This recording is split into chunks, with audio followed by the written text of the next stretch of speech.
আমি তোমার এই অভাগা সংসার করব না। এমনটা করো না ইরা, আমি যে তোমাকে ছাড়া থাকতে পারবো না। তুই জাহান্নামে যা, তাও আমি তোর মতো অভাগা সংসার করব না। আমি আজকে আমার বাবার কাছে চলে যাব আর তোকে ডিভোর্স লেটার পাঠিয়ে দেব। বৌমা, তুমি এমনটা করো না। আমার ছেলে যে সত্যি তোমাকে অনেক ভালোবাসে। তুমি যদি এই ঘর ছেড়ে চলে যাও, আমার ছেলে কিভাবে থাকবে একা একা? শুধু ভালোবাসলেই হয় না মা, বউয়ের কখন কি লাগবে সে সব কিছু খেয়াল রাখতে হয়। তাছাড়া আপনার ছেলে মরলো না বাঁচলো তা জেনে আমার কোনো কাজ নেই।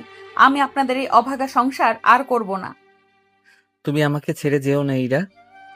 তোমার কোনো কান্নাই আজ আমাকে ধরে রাখতে পারবে না এখানে। তোমার মতো বলদ আর বেকার ছেলেকে কেন যে আমি ভালোবেসে বিয়ে করতে গেলাম, তার ফল আমাকে এখন ভোগ করতে হচ্ছে। বাবা মা ভাই ভাবি আমাকে অনেকবার বুঝিয়েছে, কিন্তু আমি ওনাদের কোনো কথাই শুনি নাই। যদি শুনতাম আজকে আমার এরকম অবস্থা হতো না। প্লিজ আমাকে ছেড়ে যেও না। সরো আমার রাস্তা থেকে। তোমাকে যদি যেতেই হয় আমার লাশের উপর দিয়ে যেতে হবে। লাশের উপর দিয়ে কেন? দরকার হলে তোকে মেরে আমি এখান থেকে যাব।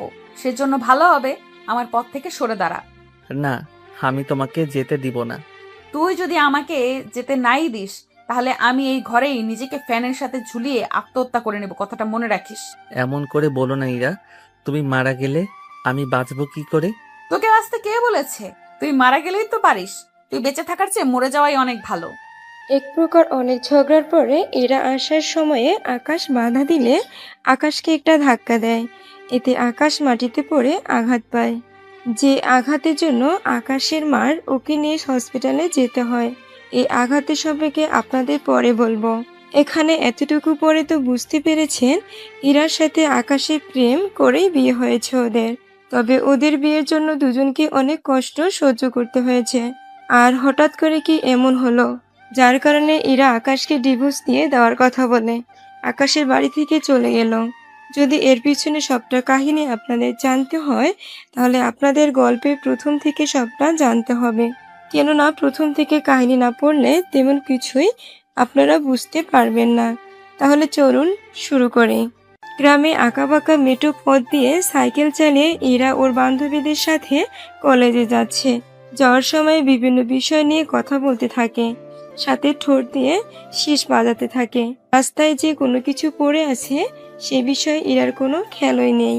সাইকেল চালানোর সময়ে কারোর সাথে সাইকেলে ধাক্কা লেগে ইরা নিচে পড়ে যায়। ও মা গো, পড়ে গেলাম গো। আমার কোমরটা মনে হয় ভেঙে গেল। কে আছো, আমাকে বাঁচাও। তখন ইরার বাকি বান্ধবীগুলো সাইকেল থেকে নেমে ইরাকে নিচ থেকে তুলে এইদিকে সাইকেল দিয়ে যাকে ধাক্কা দিল তার দিকে কেউ খেয়ালও করছে না।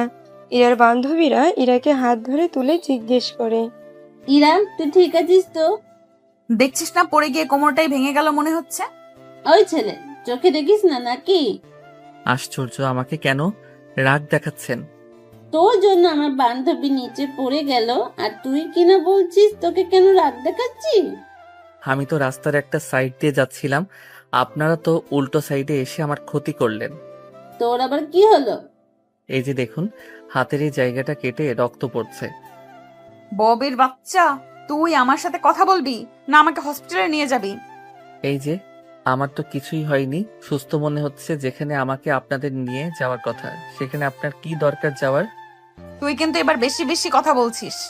আপনি তো ভারী বেয়াদব একটা মেয়ে, কার সাথে কিভাবে কথা বলতে হয় তা দেখি ঠিক মতো জানেন না। এখন কি তোর থেকে আমাকে ব্যবহার শিখতে হবে? তাছাড়া তুই কে? তোকে তো আমি আগে কখনো দেখিনি। আমি গ্রামে থাকলে তো দেখবেন। তা তুই কোন দেশের রাজা যে গ্রামে থাকিস না?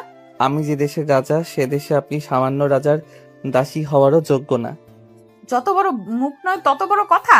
কথাটা বলেই ইরা আকাশকে একটা থাপ্পড় দেয়। থাপ্পড় দেওয়াতে আকাশ আরো রেগে যায়।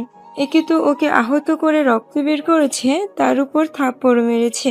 আকাশ ইরাকে আবার থাপ্পড় মারতে যাবে, তখনই শাকিল এসে বাধা দেয়। বন্ধু, কি করছিস তুই? দেখছিস না, এই বেয়াদব মেয়েটাকে একটা উচিত শিক্ষা দিতে হবে। চুপ কর বন্ধু, তুই তো চিনিস না উনিকে। যদি চিনতি তাহলে এই কথাটা বলতি না। এই শোন, তোর বন্ধুকে ভালো করে আমার পরিচয়টা দিয়ে দিবি, সাথে এটাও বলে দিবি এই ইরা চৌধুরীর সাথে যেন কোনো পাঙ্গা নিতে না আসে। যদি আসে এর ফল কেমন হবে তাও ওকে বলে দিবি। বলার কি দরকার, ও তো সবই শুনেছে। শুধু শুনলেই হবে না, আমার সাথে পাঙ্গা নিলে ওর কি কি ক্ষতি হতে পারে সবটা বুঝিয়ে বলবি। সবে মাত্র পরিচয় না হতেই ওর এই অবস্থা হলো। যখন পুরো পরিচয় পাবে তখন হয়তো হসপিটাল থেকে বের হওয়ার চান্সও পাবে না। শাকিল, ওর মতো ডাইনির সাথে কথা না বলে আমাকে হসপিটাল নিয়ে চল। ডাইনি বলাতে এরা আরো বেশি করে রেগে যায়। রেগে আকাশকে আবারও মারতে আসে। তো সাহস তো কম না, তুই আমাকে ডাইনি বললি, আজকে তো আমি তোকে মেরেই ফেলবো। এরা আকাশকে আবারও চড় মারতে যাবে।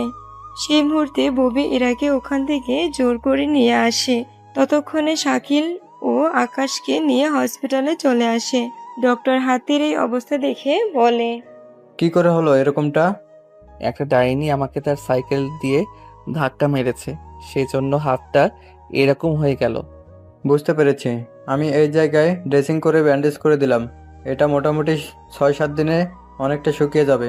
তুমি ওই ওষুধগুলো নিয়মিত খাবে এবং কাটা জায়গায় লাগাবে। ধন্যবাদ ডক্টর আপনাকে। আকাশ ও শাকিল ডাক্তার দেখিয়ে বাসায় চলে আসে। অন্যদিকে ইরা আর ববি আসে কলেজে। ক্লাসে ঢুকতে যাবে এমন সময়ে ছাড় ওদের ঢুকতে নিষেধ করে। তোমরা দুজনে ভেতরে আসতে পারবে না। কিন্তু স্যার, আমাদের কি এমন অপরাধের জন্য আমাদের ভেতরে আসতে দিবেন না? তোমাদের অপরাধ হলো তোমরা লেট করে ক্লাসে এসেছো। তাড়াতাড়ি তোমরা কি জানো? তাছাড়াও তোমরা কি জানো না আমার ক্লাসে লেট করার আশাটা আমি একদমই পছন্দ করি না। তারপরও লেট করে কেন এলে? ওই একটা অসভ্য বজ্জাত ছেলের জন্য আমার আজকে আসতে লেট হয়েছে। তা সে ছেলেটা কি করেছে? স্যার, আমি রাস্তা দিয়ে সাইকেল চালিয়ে আসছিলাম, ছেলেটা হঠাৎ করে সামনে চলে আসে। এতে একটু ব্যথা পায়, তবে আমি নিজেও ব্যথা পেয়েছি অনেক। এতে ছেলেটা আমাকে অনেক বকাবকি করলো। ওই ছেলেটার সাথে ঝগড়া করতে করতেই লেট হয়ে গেল। কি সব উল্টোপাল্টা বলছিস? তুই চুপ করে থাক, এখন দেখবি স্যার আমাদের কোনো কিছুই বলবে না। সত্যি বলছিস? তুই শুধু দেখে যা আগে আগে কি হয়। দুজন কি নিয়ে ফুসুর ফুসুর করছো? আমি ওকে বলেছিলাম কোনো টেনশন যেন না নেয়। স্যার অনেক ভালো মানুষ, আমাদের ঠিকই ক্লাস করতে দিবে, এই কথাটাই না বলেছিলাম তোকে? হ্যাঁ স্যার, এই কথাটাই বলেছে। কথা কম বলে ভেতরে এসে ক্লাস করো। কথাটা শুনে এরা তো মহা খুশি। এসেই বেঞ্চে বসে যায়, ক্লাস করতে থাকে। অন্যদিকে আকাশের কি অবস্থা তা আমরা একটু দেখে আসি। আচ্ছা শাকিল, ওই মেয়েটা কে রে? এই মেয়ে হচ্ছে আমাদের গ্রামের চেয়ারম্যানের মেয়ে। কি বলিস, চেয়ারম্যানের এত সুন্দর মেয়ে আছে? আমি তো জানতামই না। যদি আগে থেকে জেনে থাকতি তাহলে কি করতে শুনি? ওই মেয়েকে পটানোর চেষ্টা করতাম। তোর কি মাথাটা গেছে? মাথা কেন যাবে? এই মেয়ের সম্পর্কে তো জানিস না কোনো কিছু, সেজন্য এই কথাটা বলতে পারলি। তাহলে একটু বল তো শুনি। এই মেয়ের নামটা তো শুনলি, ওর বাবা যে চেয়ারম্যান সেটাও তো জানতে পারলি। ওনার 2টা ছেলে আছে, ওদের ভয়ে এলাকার কেউ ওনার বিরুদ্ধে কথা বলতেও একটু সাহস পায় না। তুই বলিস এত সাংঘাতিক পরিবারের মেয়ে? তাহলে আর বলছি কি, আর তুই কি না আসতেই ওই মেয়ের সাথে টক্কর নিয়ে নিলি। এখন ওই মেয়ে যদি ওর ভাইদের তোর কথা বলে তাহলে তো তোকে মারবে, সাথে আমাকেও। তাছাড়া তোর বাবা নেই, তোর মায়ের দিকে তাকিয়ে তুই একটু সাবধানে থাকিস। আরে আমি তো আছি কয়েকটা দিন, এরপর তো আবারও ঢাকায় ফিরে যাব। আচ্ছা, তুই ঘরে ফিরে যা এখন। একটু পরে শাকিল আকাশকে ওদের ঘরে দিয়ে তারপর বেরিয়ে পড়ে। বাড়ির উঠোনে আসতে আকাশের এমন অবস্থা দেখে আকাশের মা দৌড়ে এসে নানা রকমের প্রশ্ন করতে থাকে। আম্মু, এত প্রশ্ন করলে আমি কোনটা রেখে কোনটার উত্তর দিব বলো তো? আচ্ছা তাহলে আগে বল, তোর হাতে এতটা কাটলো কি করে? আর বলো না আম্মু, রাস্তা দিয়ে সাইকেল চালানোর সময়ে আমি পড়ে যাই, সেজন্য এরকমটা হয়েছে। কি দরকার ছিল সাইকেল চালানোর? এমনিতে তুই এসেছিস কয়েকটা দিন এখানে থাকার জন্য, এখন এই অবস্থা নিয়ে থাকবি কি করে? ও কিছু হবে না, তুমি চলো তো, আমাকে ভাত দাও, অনেক খিদে পেয়েছে। তুই বস, আমি আজকে তোকে নিজের হাতে খাইয়ে দিব। ঠিক আছে চলো তাহলে। আকাশ ফ্রেশ হয়ে আসলে আকাশের মা ওকে খাইয়ে দিতে থাকে। নিজের মায়ের হাতে খাবার কে না খেতে চায় বলুন। এদিকে আকাশ খেতে থাকুক, ততক্ষণে আপনাদের আকাশের সম্পর্কে একটু জানিয়ে দেই। আকাশ বর্তমানে পড়াশোনার পাশাপাশি টিউশনি করায়। আকাশের বাবা নেই, 15 বছর আগে উনি মারা যায়। উনি মারা যাওয়ার পরে আকাশের পরিবারের অভাব দেখা দেয়। কেননা ওনার যা জমানো টাকা ছিল সে টাকা দিয়ে এতদিন আকাশের পড়াশোনা চালিয়েছে। আকাশের বাবার একটা দোকান ছিল, সে দোকানে অন্য কেউ এখন ভাড়া নিয়ে চালাচ্ছে। সেখান থেকে যা পায় তা দিয়ে ওদের সংসার চলে কোনোভাবে। এক কথায় আকাশের সংসার চলে ওর টিউশনের কিছু টাকা আর দোকান ভাড়া থেকে। আকাশের খাওয়া হলে ওষুধ খেয়ে ঘুমিয়ে পড়ে। অন্যদিকে ইরা কলেজের ক্লাস শেষ করে চলে আসে বাড়িতে ইরাকে দেখে ইরার বাবা মা ভাই ভাবিদের মুখে হাসি ফোটে, কেননা ইরা ওদের অনেক আদরের মেয়ে। তোর এতক্ষণে আসার সময় হলো? কি করব আম্মু, কলেজে এত এত ক্লাস, কোনটা রেখে কোনটা করব ভেবেই তো পাচ্ছি না। তুই ফ্রেশ হয়ে আয়, আমি তোর ভাবিকে বলে দিচ্ছি তোর জন্য খাবার নিতে। ঠিক আছে, আমি রুমে গেলাম। ইরা রুমে আসে। কিছুক্ষণ পরে ইরার বড় ভাবি সাথে আসে ইরার রুমে। ভাবি, তুমি কেন আসতে গেলে? আমাকে বললে আমি না হয় নিচে আসতাম। মার খাবে নাকি আমাকে? মার খাবে কেন? তোমার বড় ভাই যদি জানে আমি তোমাকে নিচে নামিয়ে খেতে দিয়েছি তাহলে আমার কি হবে একবার ভেবে দেখেছো? ভাইয়ারা একটু বেশি ভাবে আমার জন্য। তুমি ওনাদের একমাত্র আদরের বোন, তোমাকে নিয়ে তো ভাববেই। তাছাড়া একটা কথা বলার ছিল তোমাকে। কি কথা ভাবি? তোমার ভাইকে বলে আমার যাওয়ার ব্যবস্থা করে দাও। তুমি আমার কোথায় যাবে? বাবার বাড়িতে যাব। আমাকে না বলে ভাইয়া অথবা বাবাকে বলো।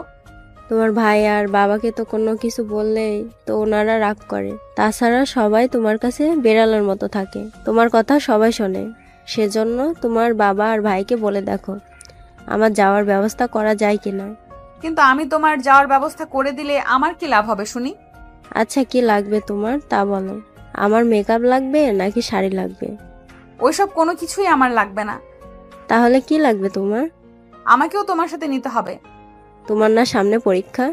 পরীক্ষা হয়েছে তো কি হয়েছে? তোমাকে তো যেতে দিবে না, সাথে আমারও যাওয়া ক্যান্সেল হয়ে যাবে। তাহলে যেও না। আচ্ছা ঠিক আছে, নিব আমার সাথে।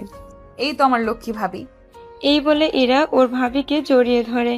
তখন এই সাথীর হাজবেন্ড ইরার বড় ভাই চলে আসে। কি ব্যাপার ভাবি, ননদের তো খাতির কবে থেকে হলো? তাহলে তোমাকে তা জানতে হবে না, তোমার সাথে আমার কিছু কথা আছে। কত টাকা লাগবে তোর, শুধু বল একবার। উফ ভাইয়া, টাকা লাগবে না তো। তাহলে কি লাগবো? আমি আর ভাবি। তুই আর সাথী কি কোথাও ঘুরতে যাবি নাকি সাথী তোকে কিছু বলছে? আমি কিছুই বলিনি। আরে ভাবি, আমাকে বলতে দাও। ভাইয়া, আমার তো সামনে পরীক্ষা, সেই জন্য ভাবি তো ওই সময় ওনার বাবার বাড়িতে যেতে পারবে না। সেই জন্যই বলছিলাম তুমি ভাবিকে ওনার বাবার বাড়িতে দিয়ে আসো, কয়েকটা দিন থেকে তারপর না হয় চলে আসবে। ও তাই বল, আমি তো ভেবেছিলাম কি না কি বলবি তুই। আচ্ছা, আমি কালকেই ওকে দিয়ে আসবো। তাই এরা তুমি না বললে তুমিও আমার সাথে আসবে? না ভাবি, আমি চলে গেলে ছোট ভাবি আবার একা হয়ে যাবে। উফ, এ কথাটা তো আমি ভেবে দেখিনি। সেই জন্য তুমি বরং ঘুরে আসো। ঠিক আছে, যাই তাহলে আমি রুমে। সাথী রুম থেকে চলে গেলে ইরাও ঘুমিয়ে পড়ে। পরের দিন সকালে আবির সাথীকে নিয়ে বের হয়, সাথে ইরাও। ইরার কলেজের রাস্তার সামনে দিয়ে সাথীদের বাড়িতে যেতে হয়, সেজন্য ইরাও একসাথে বের হয়ে একেবারে কলেজের সামনে এসে নেমে পড়ে। আবির চলে যাওয়ার পরে ইরা ভিতরে চলে আসে, এসে ওর বান্ধবীগুলোর সাথে আড্ডা দিতে থাকে।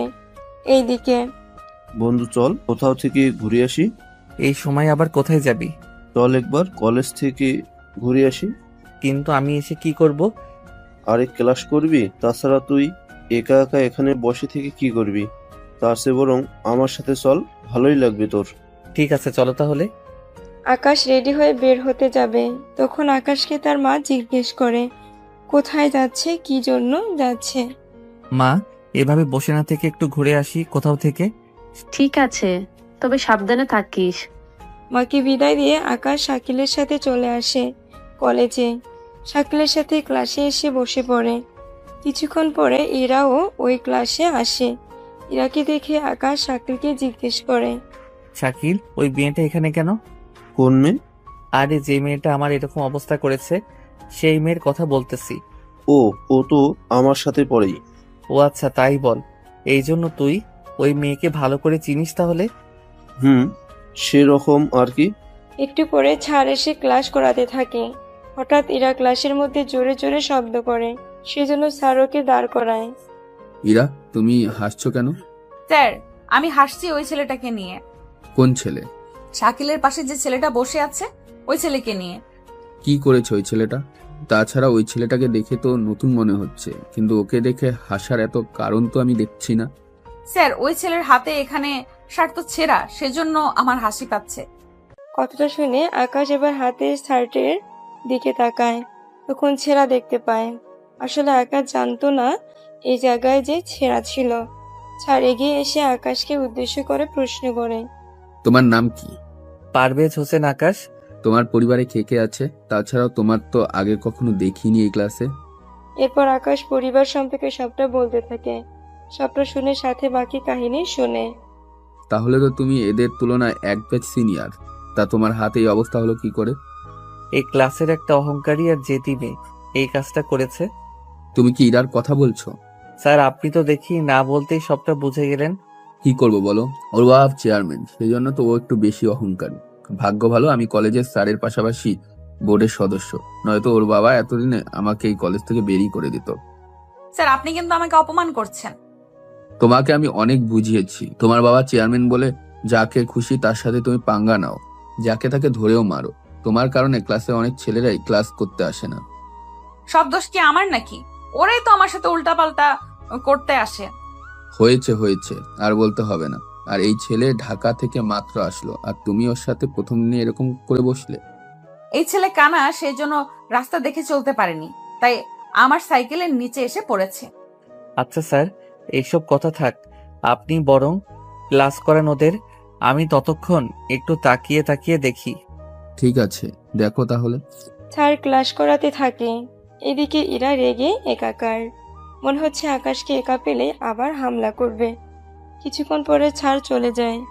উনি যাওয়ার পরে ইরার বান্ধবী ববি বলে, তোকে এত অপমান করলো সবার সামনে, এর প্রতিশোধ কিন্তু নিতে হবে। নিব মানে? একটু পরেই নিব। কিভাবে নিবি? ক্লাস শেষে আকাশ শাকিল বাড়ি ফেরার উদ্দেশ্যে রাস্তায় সাইড দিয়ে হেঁটে যাচ্ছে। গ্রামের রাস্তা একটু আঁকা বাঁকা তো থাকবেই, তার উপর হালকা হালকা গর্ত তো আছেই। আচ্ছা, আমি তাহলে গেলাম, তুই বাকি পথ সাবধানে যাস। ঠিক আছে, বিকালে কিন্তু বের হব। আচ্ছা, আমি চলে আসবো সময় করে। শাকিল চলে যাওয়ার পরে আকাশ একা একা আসতে থাকে। তখন ইরা আর ববি পিছনে আসে। যদি ওরা যে এসেছে তা আকাশ খেয়াল করেনি, সেজন্য ওরা দুজনেই সাইকেল দিয়ে আকাশকে আবারও ধাক্কা দেয়। এতে রাস্তার ধারে পড়ে যায়, কিন্তু এবার তেমন ক্ষতি হয়নি, কেননা রাস্তার পাশে পুকুর ছিল বলে পানিতে এসে পড়ে। আকাশ এমন পড়ে যাওয়া দেখে ইরা শব্দ করে হাসতে থাকে। হেসেই প্রায় কুল পায় না। এদিকে আকাশ মুগ্ধ নয়নে ইরার হাসি দেখতে থাকে। দেখলি তো আমার সাথে পাঙ্গা নেওয়ার মজা। আপনি নিজেও আমাকে চিনেন না। হো, তাই নাকি? তা কি করবি তুই? আগে পুকুর থেকে তো উঠতে দিবেন, তারপর না হয় বলতেছি কি করা যায়। সাহস থাকলে কিছু করে দেখা। কথাটা শুনে আকাশ পুকুর থেকে উঠে ইরার সামনে আসে। পানি আকাশের শরীরের শার্ট প্যান্ট থেকে চুয়ে চুয়ে পড়তে থাকে। আকাশ ভেজা চুল হাত দিয়ে নাড়া দিতেই কয়েকটা ফোঁটা পানি এসে ইরার মুখে পড়ে। তো সাহস তো কম না, তুই আমার মুখে পানি মেরেছিস। সাহসের তো কিছুই দেখলি না। এখন যা করব আমি, তার জন্য তোকে তো পস্তাতে হবে। কিছু করবি মানে? কি করবি তুই? আরে তুই না চেয়ারম্যানের মেয়ে, তা এত ভয় পেলে কি চলবে? দেখ, কাছে আসবি না। কাছে আসলে কিন্তু আমি চিৎকার করব। চিৎকার করলে তোমারই সমস্যা। আমার সমস্যা হবে কি করে?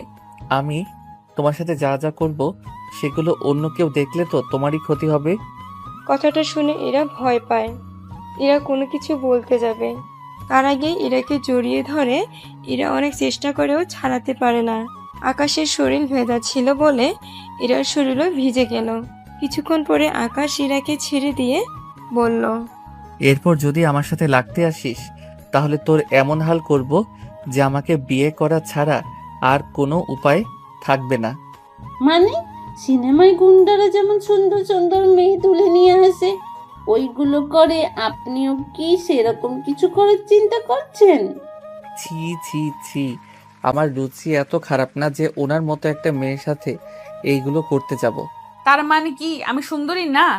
আমার কাছে তো সুন্দরী লাগছে না, এবার অন্যদের কাছে কেমন লাগে সেটা আমি তো বলতে পারবো না। দেখছিস ইরা তোকে কিভাবে অপমান করছে। ওনার মতো মেয়ের মান থাকলে তো তাকে অপমান করব। যেই না চেহারা আসছে সে চেহারা নিয়ে আমার সাথে ঝগড়া করতে। তোকে তো আমি দেখে নিব। এতক্ষণ ধরে তো সামনেই আছি, যা দেখার দেখে নাও। কেননা আমি কয়েকদিন পরে আবার শহরে ফিরে যাব, তখন কিন্তু দেখে নেওয়ার সুযোগ আর পাবে না। ববি, এই ছেলেটাকে আমার চোখের সামনে থেকে চলে যেতে বল, নয়তো আমি নয়তো কি করবে শুনি? সাইকেল দিয়ে মেরে আবার পুকুরে ফেলে দিব। আমি তাহলে সাইকেল শুদ্ধ তোমাকে পুকুরে ফেলে দিব। ভাইয়া আপনি এখন যান এখান থেকে। আমার বান্ধবী যদি এর চেয়ে বেশি রেগে যায় তাহলে কিন্তু অনেক কিছু করে ফেলবে, পরে কিন্তু আমি আর সামলাতে পারবো না। ওর মতো মেয়ে আমার সাথে পারবে না। এত চিকন বডি নিয়ে আমার সাথে কিভাবে পারবে? ওই চিকন না মোটা তুই কি দেখেছিস? জড়িয়ে ধরার সময়ে মাপ নিয়েছি। কি বেহায়া ছেলে রে বাবা, একটু লজ্জা শরম বলতে কিছু নেই? লজ্জা শরম তো তোমার নেই। যদি থাকতো তাহলে ঠিকই। তাহলে কি চুপ করে আছিস কেন? কিছু না, গেলাম আমি। তবে একটা কথা, পারফিউমের সুগন্ধিটা কিন্তু অনেক মিষ্টি, তার সাথে চুলের ঘ্রাণও। কথাগুলো বলে সেখান থেকে চলে যায় আকাশ। এদিকে এরা দাঁড়িয়ে আছে, কোনো কিছুই বলছে না, কেননা এর মতো সাহসী ছেলে এরা এই গ্রামে কখনো দেখেনি। ইরা তুই আজকে এই ছেলের ব্যাপারে তোর আব্বুকে সবটা বলবি। আব্বুকে কোনো কিছু বলা যাবে না, তাহলে ওই ছেলেকে জানেই মেরে ফেলবে। এতে তো ভালোই হবে। এমনটা করা ঠিক হবে না। সামান্য একটু কারণে কারো প্রাণ নেওয়া ঠিক হবে না। তাছাড়া ওর শত্রুতা তো আমার সাথে, সেজন্য ওকে আমি হ্যান্ডেল করব। পারবি তো? চেয়ারম্যানের মেয়ে আমি, পারতে যে আমাকে হবেই। ওর মতো ছেলেকে কিভাবে টাইট দিতে হয় তা আমার থেকে ভালো আর কে জানে। তবে যাই করিস সাবধানে করিস। আজকে যা করেছে ছেলেটা, সামনের দিকে তো আরো বেশি কিছু করার চেষ্টা করবে। তুই কোনো চিন্তাই করিস না, ওকে আমি এমন ভাবে দেখে নিব আমার নামটাই ভুলে যাবে। এখন চল আমরা বাসায় যাই। চল তাহলে। ওরাও বাসায় চলে যায়। অন্যদিকে আকাশ ওর ঘরে এসে কাপড় চেঞ্জ করে শুয়ে আছে, আর ইরার সাথে আজকে যা যা হয়েছে তা ভাবতে ভাবতে ঘুমিয়ে পড়ে। সন্ধ্যায় আকাশের গা কাঁপিয়ে জ্বর আসে। শাকিল আকাশকে কল দিয়ে জানতে পারে তার জ্বর এসেছে, সেজন্য আকাশকে দেখার জন্য বের হয়। পথেই ববির সাথে শাকিলের দেখা হয়। এই কোথায় যাচ্ছিস তুই? তোর সাথে তোর বন্ধুটা কোথায়? ওর জ্বর এসেছে, সেজন্য ওকে দেখতে যাচ্ছি। জ্বর হলো কি করে? জানি না কি করে হলো, ওর সাথে দেখা হওয়ার পরে বুঝতে পারবো। ঠিক আছে যা তাহলে। তুই কোথায় যাচ্ছিস? ইরা ঠান্ডা লেগেছে, সেই জন্য ওকে দেখতে যাচ্ছি। ঠিক আছে, তবে ইরা আমার বন্ধুর সাথে এরকম কেন করে বলতো? সে আমি কি জানি কেন এরকম করে। আচ্ছা চলি তাহলে। এরপর দুইজন দুই দিকে চলে যায়। ববি চলে আসে ইরার কাছে, শাকিল চলে আসে আকাশের কাছে, এসে ওর সাথে কথা বলতে থাকে। তখন আকাশের মা আসে ওখানে। শাকিল, কখন এলে? এই তো আন্টি, 5 মিনিট হলো। তুমি বসো, আমি তোমার জন্য নাস্তা নিয়ে আসি। ওইদিকে আকাশের মা নাস্তা আনতে চলে যায়। অন্যদিকে এরা আর ববি গল্প করতে থাকে। পাশে এরা দুই ভাবি ছিল। এরা তোমার এরকম অবস্থা হলো কি করে?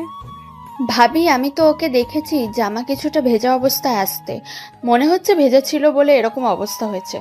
তাই এরা তুমি ভিজলে কি করে? আরে ওয়াশরুমের ভেতরে এসে পানি ছাড়তেই ড্রেসিং টেবিলের সব পানি আমার জামায় লাগে। তার সাথে আমার আরো কিছু বান্ধবী তা দেখে আমার শরীরে আরো পানি মারতে থাকে। ঠিক আছে, তোমরা দুজন আলাপ করো, আমরা তোমাদের জন্য নাস্তা নিয়ে আসছি।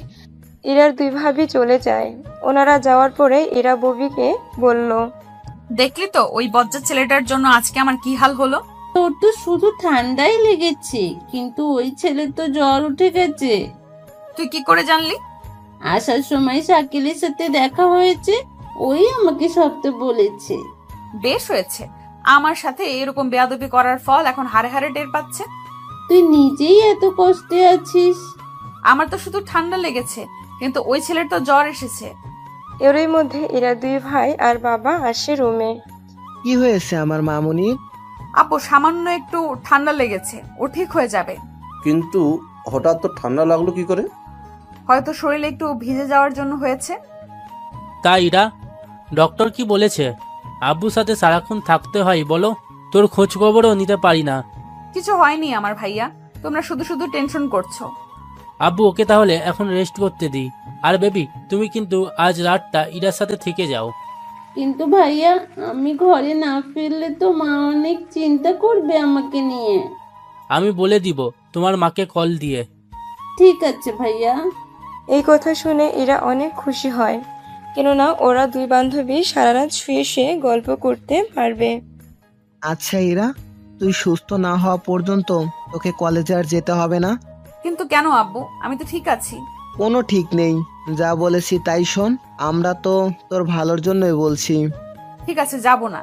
কিন্তু আঙ্কেল, আমি তো যেতে পারি কলেজে। তুমি কলেজ থেকে এসে কি কি পড়া দিচ্ছে ইরাকে জানিয়ে দিও। ঠিক আছে আঙ্কেল। পরের দিন সকালে ববি ইরাদের বাড়ি থেকে নাস্তা করে কলেজে আসে, এসে ক্লাস করতে থাকে। অন্যদিকে ঈশান ওর বাবার কাছে আসে। বাবা, বাবা, ও বাবা, কি হয়েছে বল? ইরার জন্য একটা ছেলে খুঁজবো কি? কোনো দরকার নেই, ও মাত্র কলেজে পড়েছে। আগে ভার্সিটিতে ভর্তি হোক, তারপর ওর বিয়ে নিয়ে ভাবা যাবে। তাছাড়া 2 বছর পরে ইলেকশনের পরেই না হয় ওর জন্য ছেলে দেখব। আমি কি তাহলে ওনাদের মানা করে দিব? হ্যাঁ, মানা করে দাও। কিছুদিনের মধ্যে ইরা ভালো হয়ে যায়, কিন্তু আকাশ এখন ও মোটামুটি অসুস্থ হয়ে আছে। কলেজের ভিতরে শাকিলের সাথে দেখা হয় ইরা ও ববির সাথে। কিরে, তোর বন্ধু কোথায়? আকাশ এখনো অসুস্থ। কি বলিস, এখনো সুস্থ হয়নি? এই তো জ্বর কমে গেছে, শরীর একটু দুর্বল, 2-3 দিন রেস্ট নিলে সুস্থ হয়ে যাবে। আচ্ছা শোন, কলেজ শেষে আকাশের বাড়িতে যাব, আমাকে একটু নিয়ে যাবি? তুই হঠাৎ ওর বাড়িতে কেন যেতে চাইছো? ইরা, আমারও তো সেম প্রশ্ন। তোকে সবটা জানতে হবে না, যা বলেছি তা শুধু শুনে রাখলেই হবে। ঠিক আছে, নিয়ে যাব। চল তাহলে, এখনই যাব আমরা। হ্যাঁ চলো তাহলে। একটু পরে ওরা রওনা দেয়। কিছুক্ষণ পরে ইরা আকাশের জন্য কিছু ফল কিনে আনে। আকাশের ঘরটা দেখে ইরা মোটামুটি অবাক হয়, কেননা ঘরটা অনেক ছোট, সব মিলে 3টা রুম আছে ওখানে। একটু পরে ওরা এসে আকাশের পাশে বসে। তখন আকাশ ঘুমাচ্ছিল, সেজন্য ওরা মোটামুটি পাশে এসে বসে থাকে। ততক্ষণে আকাশের মা ওখানে আসে। কি ব্যাপার শাকিল? ওরা খারাপ, ওদের তো চিনলাম না। আন্টি, ওরা আমার বন্ধু, আমরা একই সাথে পড়াশোনা করি। আকাশ অসুস্থ, সেজন্য ওকে দেখতে চেয়েছে, তাই নিয়ে এসেছি। তোমরা বসো, আমি তোমাদের জন্য নাস্তা নিয়ে আসছি। আন্টি চলুন, আপনাকে নাস্তা বানাতে সাহায্য করি। তোমরা এই ঘরের মেহমান, তোমরা গল্প করো, আমি একাই সবটা করে নিব। কিন্তু আন্টি, বললাম তো তোমরা প্রথম এসেছো, রান্নাঘরে যেতে হবে না, তোমরা গল্প করো, আমি আসছি। আকাশের মা নাস্তা বানাতে চলে যায়। অন্যদিকে ওরা গল্প করতে থাকে। একটু পরে শাকিল আর ববি রুম থেকে বের হয়। আসলে ববি ওয়াশরুমে যাবে, সেজন্য ওকে নিয়ে বের হয়।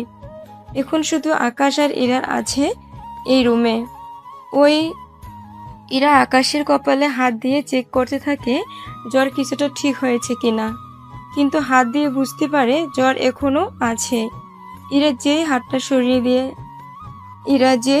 সরিয়ে নিয়ে আসবে, আকাশ ঘুমের মধ্যে ইরার হাতটা জড়িয়ে ধরে রাখে বুকের সাথে।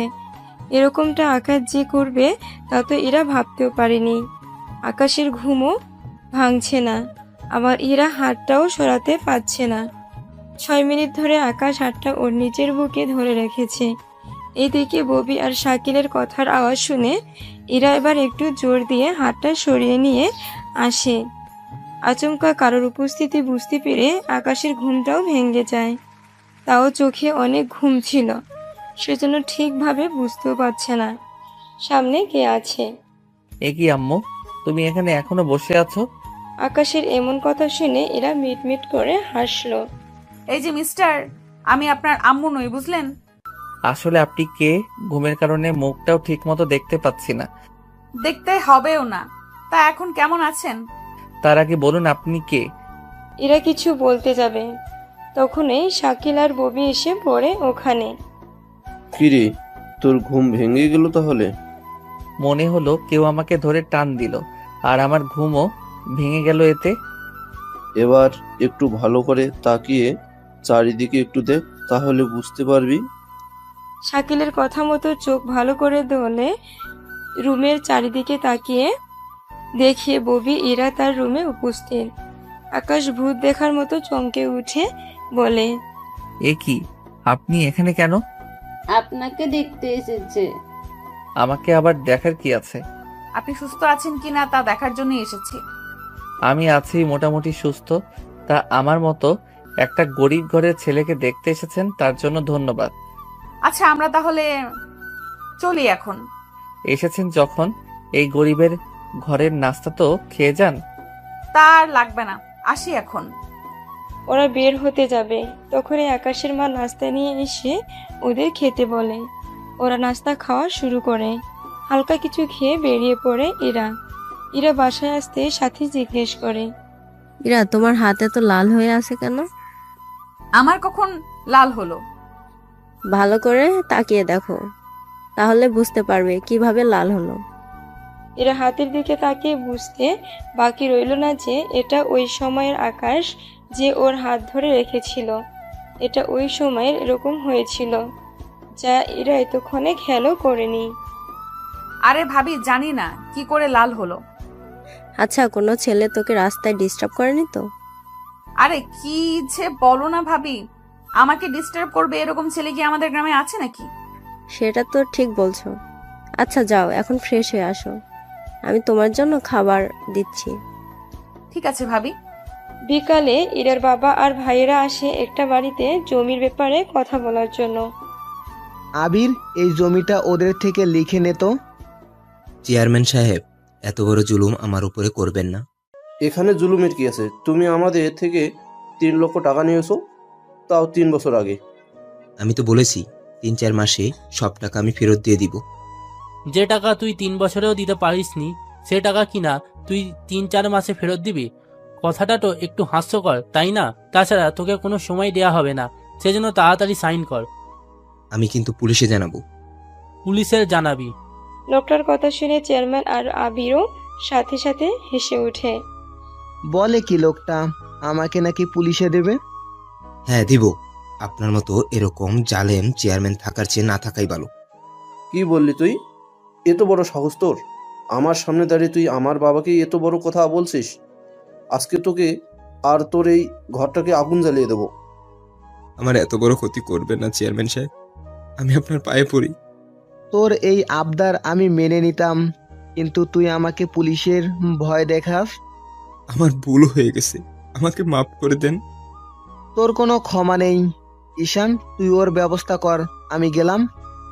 ইরার বাবা ওখান থেকে চলে যায়। এইদিকে ইরা পরের দিন এসে আকাশের সাথে দেখা করে। তবে ইরা যে আসবে তা কিন্তু বলে আসেনি, হঠাৎ করে চলে আসে।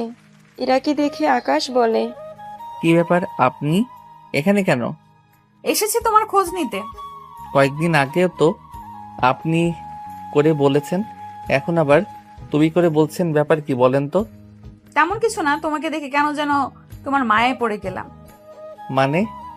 মানে তেমন কিছু না। আচ্ছা তুমি তো ঢাকায় চলে যাবে, তা ওখানে তোমার কোনো গার্লফ্রেন্ড নেই তো?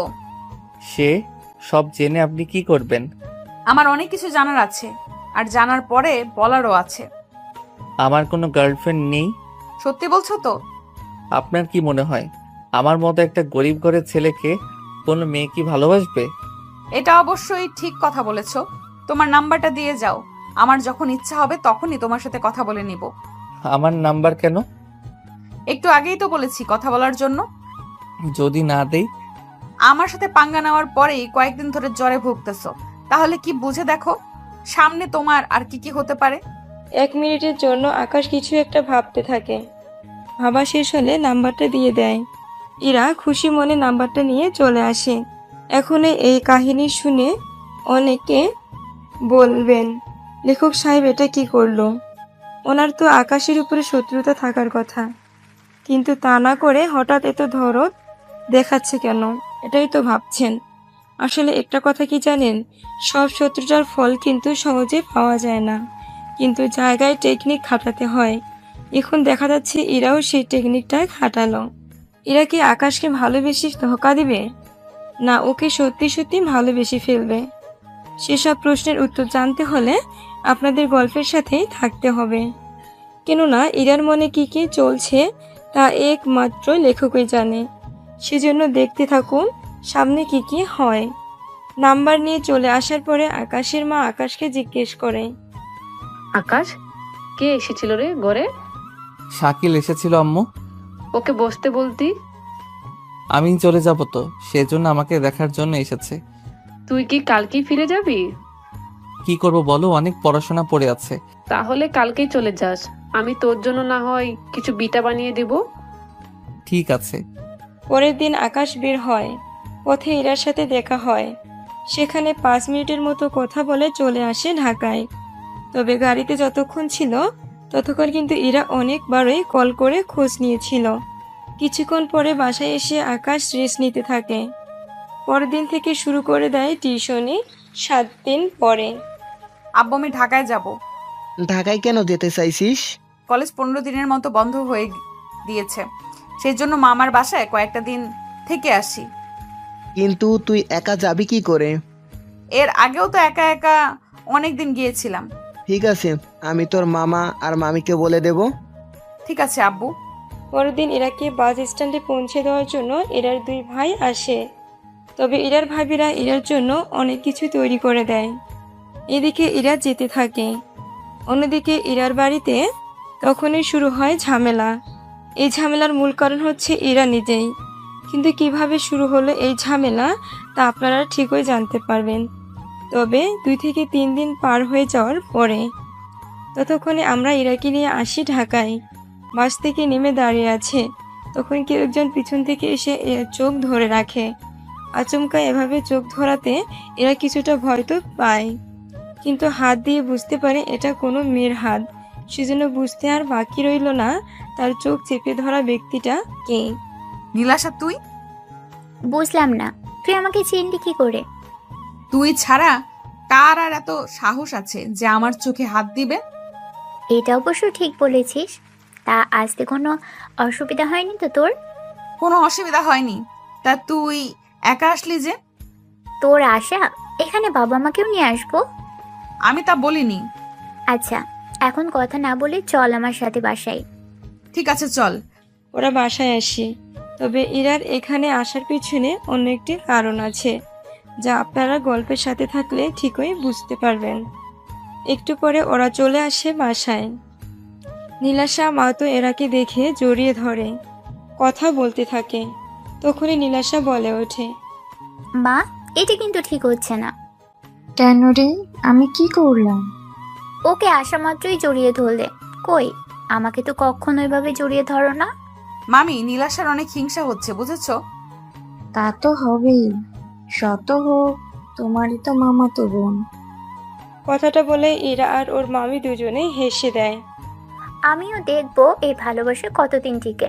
থাক মামি, ওকেও একটু জড়িয়ে ধরো, নয়তো বেচারি সারা রাত কান্না করতে থাকবে। পরে দেখা যাবে আমি ঘুমাতেও পারবো না ঠিক মতো করে। থাক ইরা, ওকে আর রাগিয়ে দিও না। নীলাশা, তোরা ফ্রেশ হ, আমি তোদের জন্য খাবার দিচ্ছি।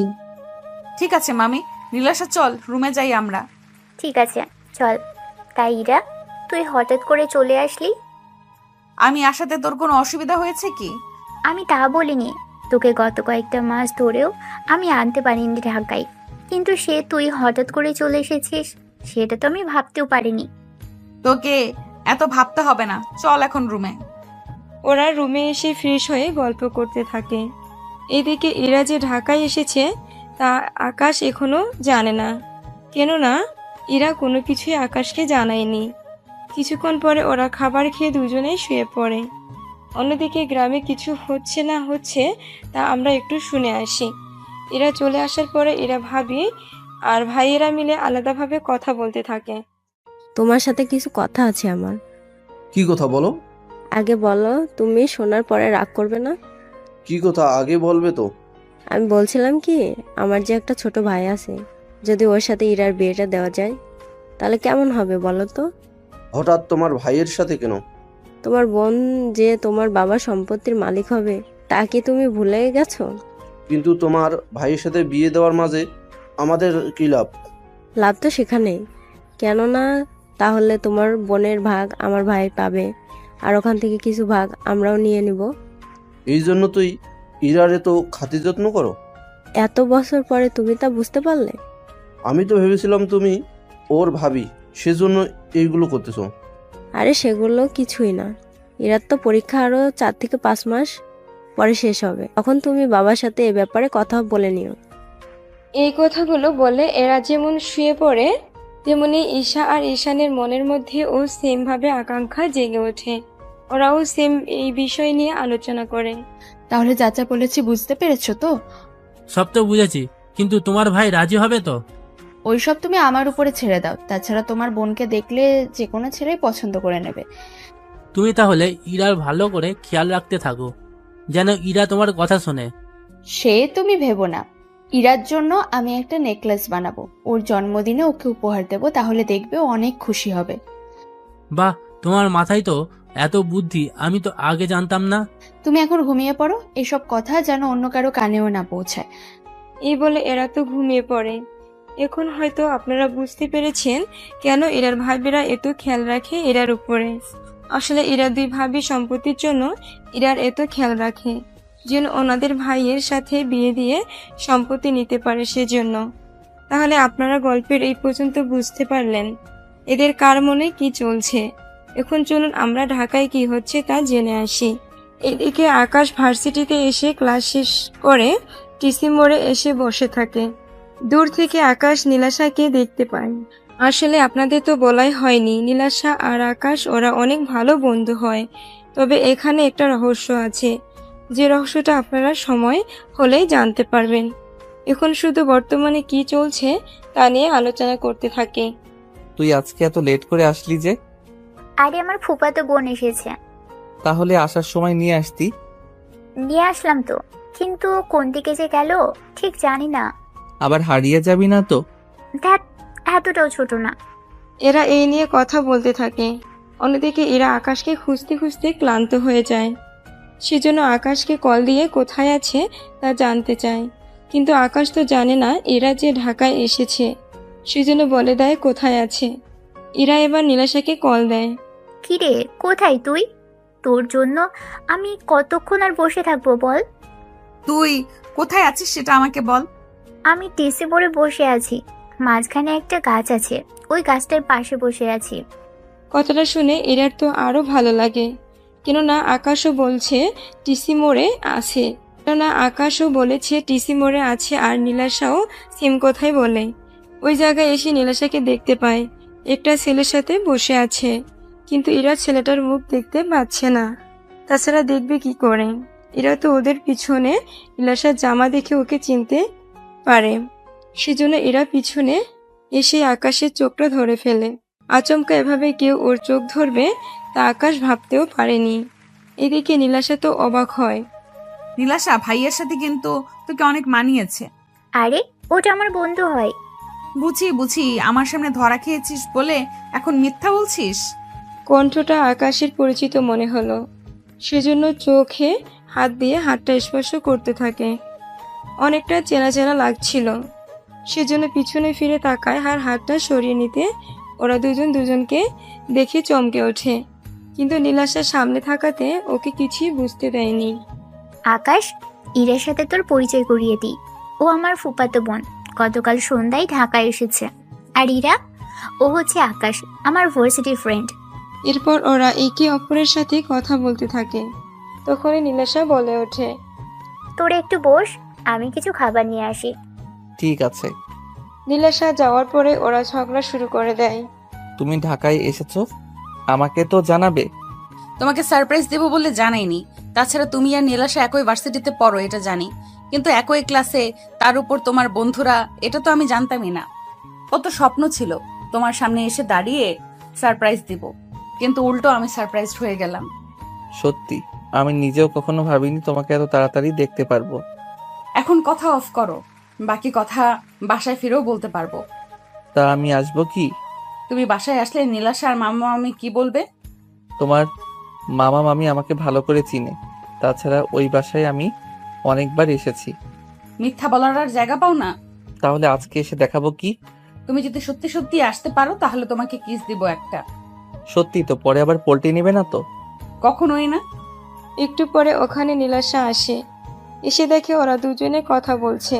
নীলাশা জিজ্ঞেস করলো, তোদের দুজনের কথা কি শেষ হলো? আর একটু বাকি আছে। তাহলে শেষ করে নে। এখানে না, তাহলে কোথায় শুনি? তোর বাসায় যাব, চল। কি ব্যাপার বলতো? আজকে হঠাৎ বাসায় যেতে চাইছিস? এতদিন তো তোকে আমি শত জোর করেও নিয়ে যেতে পারিনি। আজকে যাব, চল। ঠিক আছে, নিয়ে যাব তোকে। এখন চল আমার সাথে। তাইরা, তোর কোনো অসুবিধা হবে না তো? আমার তো কোনো অসুবিধা হবে না। আমি তোর কথা বলিনি। তাহলে? ভাই, তুই একটু চুপ কর। ইরা, চল বাসায় যাব। ঠিক আছে, চলো। ওদের সাথে সাথে আকাশও আসে। আকাশকে দেখে নীলাশার বাবা মা ভীষণ খুশি হয়। আরে আকাশ, এত মাস পরে হঠাৎ কি মনে করে? অনেক দিন হলো আপনার হাতে বিরিয়ানি খাই না, সেজন্য খেতে চলে এসেছি। ঠিক আছে, তোমরা তাহলে আড্ডা দাও, আমি ততক্ষণে বানিয়ে আনছি। ঠিক আছে আন্টি। ওরা তিনজন রুমে এসে একটু বসে থাকে। তোরা বস, আমি একটু ড্রেস চেঞ্জ করে আসি। 5 মিনিট লাগবে। নীলাশা চলে যায় ওয়াশরুমে। ওয়াশরুমে এসে দরজা বন্ধ করে দেওয়ার পরে আকাশ ইরাকে কিস করে বসে। আচমকা এভাবে কিস করে বসবে এরা তো স্বপ্নেও ভাবতে পারেনি। 2 মিনিট পরে ছেড়ে দেয়। এদিকে এরা তো এখনো সোজা হয়ে বসে আছে। ও বুঝতেই পারেনি আকাশ আচমকা এমন কিছু করে বসবে ওর সাথে। সেজন্য এরাকে একটা চিমটি দিয়ে ফেরায়। আমার কথা আমি রেখেছি। তাই বলে এরকম ভাবে আচমকা? পরবর্তীতে তো সুযোগ পাবো না। তবে রে, এই বলে মারামারি করতে থাকে। ততক্ষণে ওখানে নীলাশা চলে আসে। এই, তোরা কি করছিস এগুলো? তোমার বন্ধুকে দেখো, আমাকে মারছে। কি মিথ্যেবাদী মেয়ে রে বাবা, বিশ্বাস কর আমি ওকে মোটেও মারিনি। তুই তো সব কিছু নিজের চোখেই দেখলি। সব কিছু দেখেছি, তাছাড়া তোকে এত নাটক করতে হবে না। আমি আবার কি নাটক করলাম? তোদের মধ্যে যে রিলেশন আছে তা আমি আগে থেকেই জানি। কি, তুই আগে থেকেই জানতি? তাও কি করে? আকাশ যখন ঢাকায় ফিরে তখন তোর ব্যাপারে আমাকে বলে, তোর ছবিও দেখাই, কিন্তু আমি ওকে বুঝতেই দিইনি যে আমি তোকে চিনি। সেজন্য ওর সাথে আমি একটু মজা নিলাম। তুই তো বান্ধবী নামের কলঙ্ক। বাহ, আমারই ফুফাতো বোনের সাথে প্রেম করবি, আবার আমার থেকেই সাহায্য চাইবি? এটা আমি মেনে নিব? তুই ভাবলি কি করে? তুই কি চাস না আমি ইরাকে ভালোবাসি? তুই যতটা স্বাভাবিক ভাবছিস ততটা স্বাভাবিক কিন্তু না। ইরার বাবা কিন্তু মানবে না। তুই যদি সাহায্য করিস তাহলে তো হয়ে যায়। তাই ইরা, সাহায্য করব কি? সত্যি করবি তো? তোর দেখি সামান্য লজ্জাও লাগছে না। লজ্জা কেন লাগবে বল? আকাশ যদি তোকে সবটা বলতে পারে বন্ধু ভেবে, তাহলে তুই আমার মামাতো বোন, তোকে বলতে আমার লজ্জা কেন করবে? সত্যি ইরা, ভালোবেসে তোর যে লজ্জা শরম সব চলে গেছে তা কিন্তু দেখতেই পাচ্ছি। তা একটা কথা বল, আমি যতদূর জানি আকাশ এখনো তোকে প্রপোজ করেনি। করেনি তো। তাহলে এখন করে নে। দেখ, সুযোগ কিন্তু সব সময় আসে না, রুমও খালি আছে। তোর কি লজ্জা শরম নেই? বাহ, প্রেম করো তুমি আর লজ্জা পাবো আমি? এটা কেমন কথা? আচ্ছা আকাশ, তুমি তাহলে প্রপোজ করো। কিন্তু ফুল কোথায় খুঁজবো এখন? আমার কাছে ফুল আছে, তোরা দুজন 2 মিনিট অপেক্ষা কর, আমি নিয়ে আসছি। নীলাশা চলে যায়। তখন এরা আকাশকে জিজ্ঞেস করে, বাহ, তুমি দেখি আমারই মামাতো বোনকে আমাকেই পছন্দ করো, তাহলে সেই গল্প শোনাচ্ছ? আমি জানতাম নাকি? তাছাড়া নীলাশা আমাকে বলেনি তো, না বললে আমি জানবো কি করে? এখন তো জেনেছো। এখন তো সব জেনেই গেছে, এখন আর লুকিয়ে কি করব? আমি এখানে 10 দিন আছি। এই 10 দিন পরে বাসায় ফিরে যাব। তারপর 2 মাস পরেই আমার পরীক্ষা। সেজন্য তুমি যদি আমাকে পেতে চাও তাহলে পরিবারে এসে কথা বলো। তখনই ওখানে নীলাশা চলে আসে। এসে আকাশের হাতে ফুল দিয়ে বলে ইরাকে প্রপোজ করতে। আকাশও প্রপোজ করে। ইরা সে ফুল নিয়ে ফুলে একটা চুমু দিয়ে আকাশকে জড়িয়ে ধরে। আমার সামনে তো একটু দূরত্ব রাখবে। তাছাড়া ইরা, তোর কি মনে হয় ফুপু আর ফুপা কখনো রাজি হবে? রাজি কেন হবে না? তুই আকাশকে চিনিস, বড় জোর 1 মাস হয়েছে। আমি ওকে 3 বছর ধরে চিনি। ওর পরিবারে কিভাবে কি কি করে সবই আমি জানি। আমি তোদের ঘরটাও দেখে এসেছি। কিন্তু তাও আকাশের পরিবারে কিন্তু কিছুটা আর্থিক দিক দিয়ে অভাব আছে, সে সব তো জানিস। আমি ওকে সবটাই বলেছি আমার সম্পর্কে, আমার পরিবারে আসলে ওকে হয়তো মাঝে মাঝে অভাব দেখতে হবে। সমস্যা নেই, আমি সামলে নেব সবটা। এখন নীলাশার সামনে বলতেছো, কিন্তু যখন পরিস্থিতির সামনে পড়বে তখন কিন্তু এই কথাটা আর মুখ দিয়ে বেরো হবে না। সেসব তোমাকে জানতে হবে না। আচ্ছা, আমি একটা কথা বলি, তোদের হাতে আরো অনেকটা সময় আছে। দেখ, আমি তোদের দুজনের ভালোর জন্যই কথাগুলো বলি। আকাশের পরিবারে এরা তোকে অনেক অভাব সহ্য করতে হবে, যা তুই পারবি না। ফুপু তোকে কিভাবে মানুষ করেছে তা আমি তো জানি। সেখানে আকাশের পরিবারে তুই নিজেকে মানিয়ে নিতে পারবি কি? দেখ আকাশ, আমি তোকে ছোট করছি না, কিন্তু দেখ পরে এমন না হয় যে দুজনকেই কষ্ট পেতে হয়। আমিও এটাই ভাবছি, সেজন্য ইরা তুমি ভেবে দেখো, এখনো সময় আছে। ঠিক আছে, আমি এখানে আছি তো কয়েকটা দিন, ততদিন আমরা দেখা করি, নিজেদের আরো ভালো করে চিনি, জানি। সেটাই ভালো হবে। এভাবে কয়েকটা দিন পার হয়ে যায়। এরা এখন আকাশকে আরো বেশি করে ভালোবেসে ফেলতে থাকে। এই 8 দিন ওরা অনেক ভালো করেই কাটিয়েছে। পরের দিন এরা চলে যাওয়ার আগে আকাশ নীলাশাদের বাসায় আসে। তখন নীলাশা ছিল না, সেজন্য এরার সাথে কথা বলতে থাকে। আজকে তো আমার ঢাকায় দিন শেষ, তবে আমি এখানে এসেছি শুধু তোমাকে দেখার জন্য। তুমি কিন্তু তাড়াতাড়ি ফিরে আসিও। আমারও আর 4 মাস লাগবে।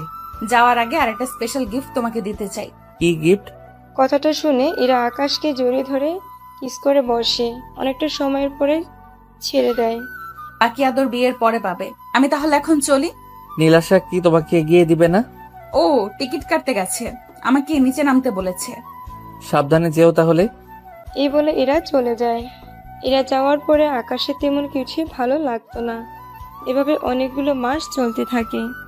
এরার পরীক্ষা শুরু হওয়ার কয়েকদিন পরে আবার আকাশের পরীক্ষা শুরু হয়। এভাবে পরীক্ষার মাঝে ওদের ব্যস্ততা কাটতে থাকে। অন্যদিকে এরার পরীক্ষা শেষ হওয়ার কয়েকদিন পরে এরার ভাবে আসে ওর কাছে। এরা, তোমার তো পরীক্ষা শেষ, তার সামনের দিকে কি করবে ভেবেছো কিছু? ভাবতেছি পড়াশোনা করব। শুধু পড়াশোনার দিকে মন দিলে হবে? বিয়ে নিয়ে তো ভাবতে হবে। বিয়ে তো করবই, তবে আমার পছন্দের কাউকেই বিয়ে করব। তেমন কেউ আছে কি? আছে, তবে এখন বলা যাবে না। কথাটা শুনে সাথীর মনে অন্য কিছু চলতে থাকে।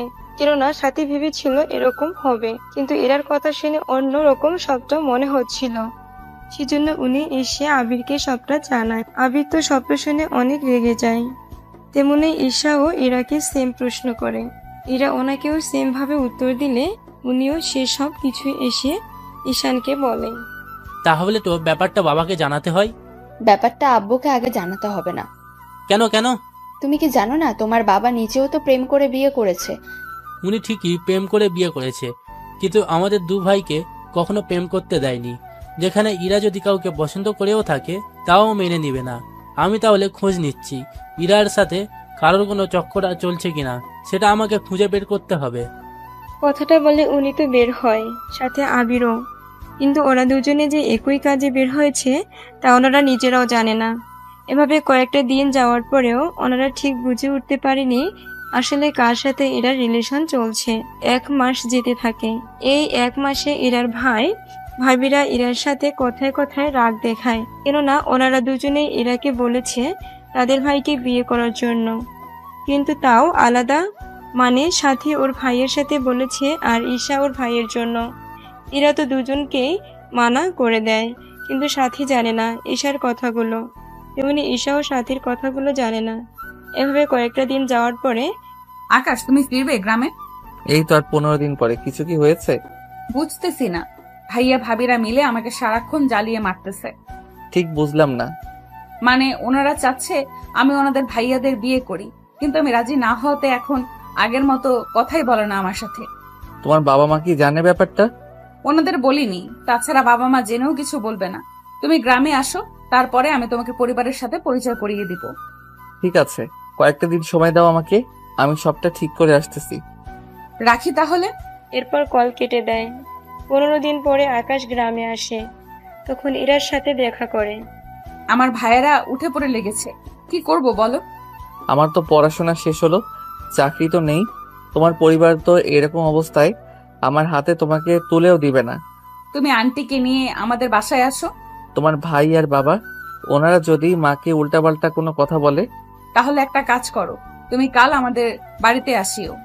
কিন্তু তোমার বাবা ভাই মিলে আমাকে ধোলাই দিবে না তো? তেমন কিছুই হবে না। পরের দিন আকাশকে অনেকটা সাহস নিয়ে ইরাদের বাসায় আসে। তখন ওর বাবা ছিল, সেজন্য ওনার সামনে এসে দাঁড়ায়। আসসালামু আলাইকুম আঙ্কেল। ওয়ালাইকুম আসসালাম। তোমার নাম কি?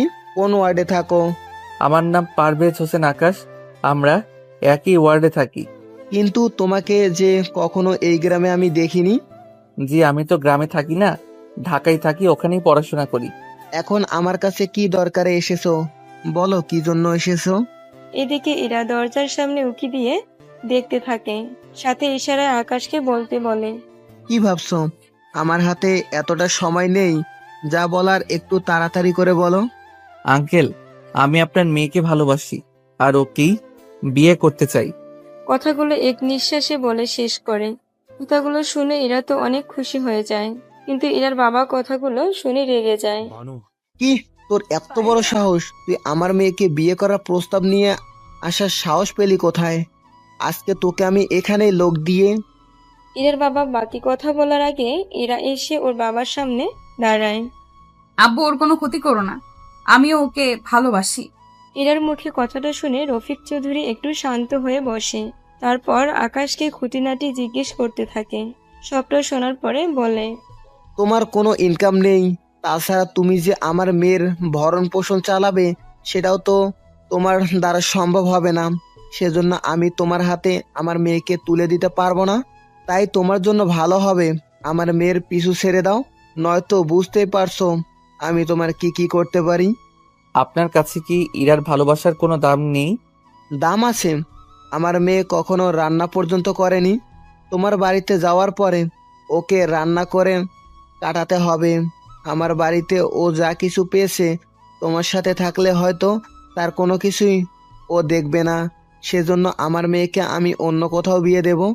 যদি তুমি কোনো ঝামেলা করার চেষ্টা করো, আমি কিন্তু তোমাকে ছাড় দেব না। আব্বু, এমনটা বলো না। ও আমাকে যেভাবে রাখবে আমি ঠিক সেইভাবেই ওর কাছে থাকতে পারবো। আমার একটু অসুবিধা নেই, তবুও তুমি ওকে তাড়িয়ে দিও না।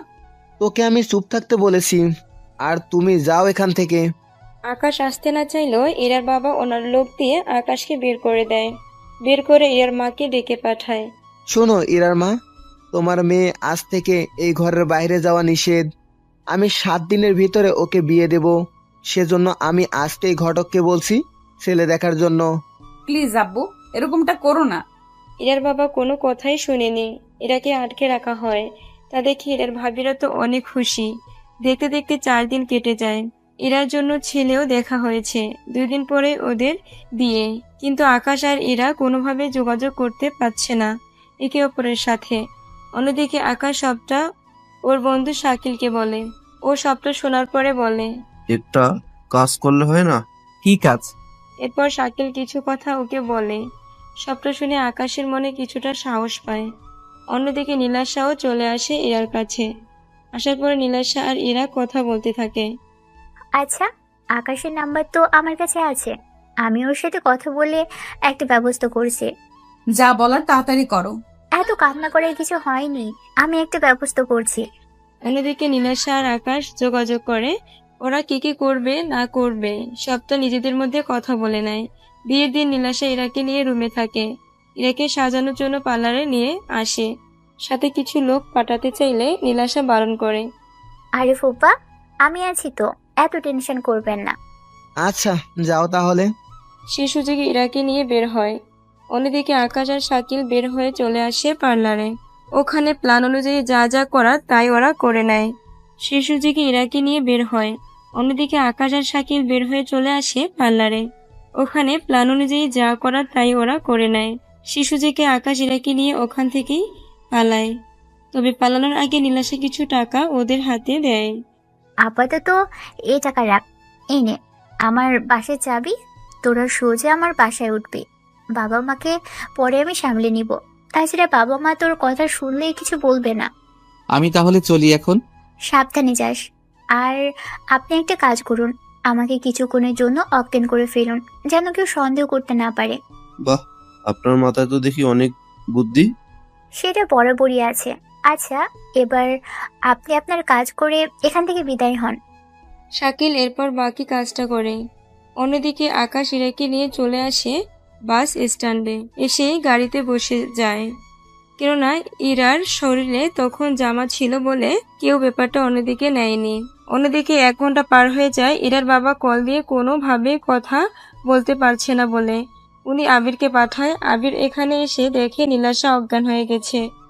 নীলাশা, নীলাশা, এই নীলাশা, এটা কোথায়? এরপর জ্ঞান না ফেরার পানি ছিটকে নীলাশার চোখে দেয়, এতে জ্ঞান ফিরে। জ্ঞান ফেরার পরে, ভাইয়া, আমার কি হয়েছে? তুমি অজ্ঞান হলে কি করে? আমাকে একটা ছেলে কি যেন শুকিয়ে দিল, আর সে ছেলেটা ইরাকে নিয়ে চলে গেল। ওই আকাশের বাচ্চাকে তো আমি দেখে নেব। আবার লেট না করে ওর বাবাকে সবটা জানায়। উনি তো কথাটা শুনে রেগে যায়, রেগে চিৎকার করে। অনেক লোককে কল দিয়ে ওদের ধরতে বলে। সেই হিসেবে অনেক লোকেই ওদের খুঁজতে থাকে, কিন্তু তাও কোনোভাবে খুঁজে পায়নি। তাছাড়া খুঁজে পাবে কি করে? ওরা তো অন্যভাবে চলে যায়। অন্যদিকে বরযাত্রী চলে যায়, এতে ইরার বাবা অনেক অপমানিত হয়। তোরা খোঁজ লাগা ওর কোথায় থাকে। ওদের দুজনেরই মোবাইল বন্ধ। তাহলে ওরা যাবে কোথায়? আচ্ছা, একটা কাজ করো, ওই ছেলের বাড়ি দেখো এসেছে কিনা। খোঁজ নিয়েছি, কিন্তু নেই ওই বাসায়। তাছাড়া ওর মাও নেই ঘরে। তাহলে সবটা ওরা আগে থেকে প্ল্যান করে রেখেছে। হতেও পারে। এইদিকে ইরার ভাবিরা তো একে একে অনেক কথা বলতে থাকে। পরিস্থিতি একটু ঠান্ডা হয়। রাত 11টায় আকাশ ইরাকে নিয়ে চলে আসে নীলাশার বাসায়, অথচ আকাশের মা এসেছে ওনার বাড়িতে। এইদিকে ওরা ফ্রেশ হয়ে রেস্ট নেয়। অন্যদিকে রাতে নীলাশা কল দেয় ওদের টেলিফোনে। আকাশ ভালো করে জানে এই কল নীলাশা দিয়েছে, সেজন্য কল রিসিভ করে কথা বলতে থাকে। তোরা ঠিক আছিস তো? আমরা ঠিক আছি। তা ওই দিকের পরিস্থিতি কেমন?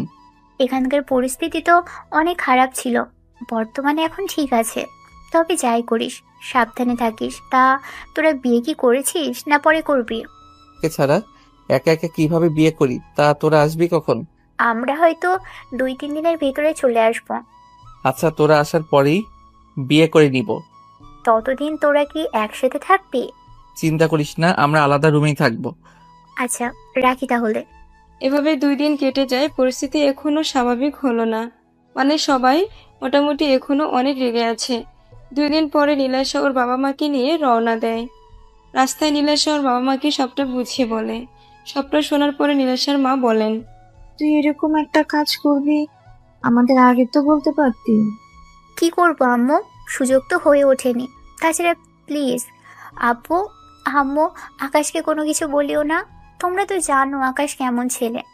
চিন্তা করিস না, আমি নিজে ওদের বিয়ে দিয়ে দিব, তারপর দেখি কি করা যায়। সত্যি বলছো তো আম্মু? সত্যি বলছি। তা নীলাশা, যদি তোর ফুপা জানতে পারে সবটা, তখন কি হবে বুঝতে পারছিস? ওদের বিয়ে দিয়ে কয়েকটা দিন আমার সাথে রেখে দিব, তারপর ওরা আবার গ্রামে যাবে। তবে ওরা গ্রামে যাওয়ার আগে আমরা সবাই যাব গ্রামে। তাহলে ওরা যখন গ্রামে যাবে তখন ওদের সাহায্য করতে পারবো। এটাই ভালো হবে। এদিকে ওরা তো বাসায় আসে। আকাশ নীলাশার বাবা মার সাথে কথা বলে। এরপর ওনারা অনেকক্ষণ ধরে কথা বলতে থাকে। কথা বলা শেষ হলে 1 ঘন্টা পরে কাজী এনে ওদের বিয়ে করিয়ে দেয়। সত্যি মামা মামি, তোমাদের এই ঋণ আমি কখনোই শোধ করতে পারবো না। আরে পাগলি মেয়ে বলে কি, তুই তো আমাদেরই মেয়ে। তাছাড়া আকাশকে আমরা নিজেদের ছেলের মতো দেখি, সেজন্যই আমি তোদের বিয়েটা দিয়েছি। তোরা এখানে 15 দিন থেকে তারপর গ্রামে ফিরে যাস। কিন্তু বাবা জানতে পারলে তো? আমরা তোমাদের একদিন আগে যাব, যেন তোমাদের সাহায্য করতে পারি। ঠিক আছে। এরপর ওনারা বাকি সব কাহিনী ওদের বলতে থাকে। সবটা শুনে ওরা খুশি হয়। 15 দিন পরে, মামা মামি তোমরা তাহলে যাও বাড়িতে, আমি আকাশকে নিয়ে কালকে আসবো। তাহলে সমাধানে আসছিস। তবে একটা কথা, আমরা যে তোদের সাহায্য করেছি তা যেন এরা তোমার পরিবারের কেউ জানতে না পারে।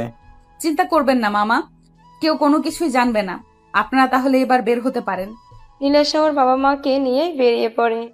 ওনারা যাওয়ার 1 দিন পরে আকাশ আর ইরা রওনা দেয় গ্রামের দিকে। ওরা গ্রামে আসার পরে ইরার বাবার কাছে খবরটা চলে আসে। উনি তো খবরটা পেয়ে চিৎকার করে আবির ও ঈশানকে দেখে। আবির, ঈশান কোথায় তোরা? কি হয়েছে আব্বু, এভাবে চিৎকার করছো কেন? ইরা আর ওই ছেলে গ্রামে ঢুকেছে, তোরা দুজনে যা আর ওদের ধরে এখানে নিয়ে আয়। বাবা তুমি একদম টেনশন নিও না, আমি এখন যাচ্ছি, ওদের নিয়ে আসছি। এই বলে আবির আর ঈশান ওরা দুজনেই বেরিয়ে পড়ে। আকাশ ইরাকে নিয়ে ওদের ঘরে আসে। তবে ওরা দুজনে অনেক ভয়ে আছে, কেন না বলা তো যায় না, কখন কি হয়ে যায়। কিছুক্ষণ পরে আবির আর ঈশান চলে আসে ওখানে। এদের দেখে ইরা আর আকাশ তো দুজনেই ভয়ে আছে। এ কি ভাইয়া, তোমরা এখানে? তুই কি ভেবেছিস তুই পালিয়ে এখানে চলে আসবি আর আমরা জানতেও পারবো না? তা কি করে হয়?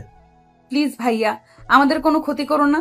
তোকে আমরা এত ভালো ভালো ছেলে দেখালাম, আর শেষে কিনা তুই এর মতো একটা ছেলের সাথে পালিয়ে গেলি।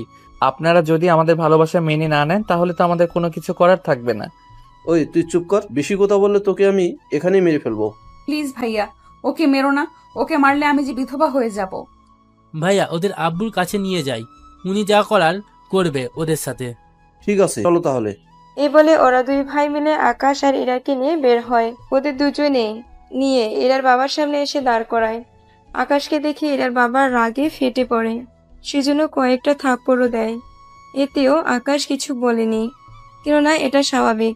ওনার মেয়েকে নিয়ে পালিয়ে যাওয়াতে ওনার কিছু রাগ আর খারাপ তো লাগবেই। কিছুটা সময় চুপ থাকার পরে হঠাৎ ইরা কাঁদতে কাঁদতে বলে ওঠে, ওর থেকে আমাকে আলাদা করো না আব্বু, আমি যে অনেক ভালোবাসি। তোর জন্য আমার মান সম্মান যে সব ডুবে গেল, তার কি হবে?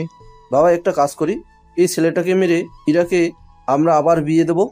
না ভাইয়া, এরকমটা বলো না। অন্যদিকে নীলাশার ওর বাবা মা মিলে ইরার বাবাকে অনেক বোঝাতে থাকে।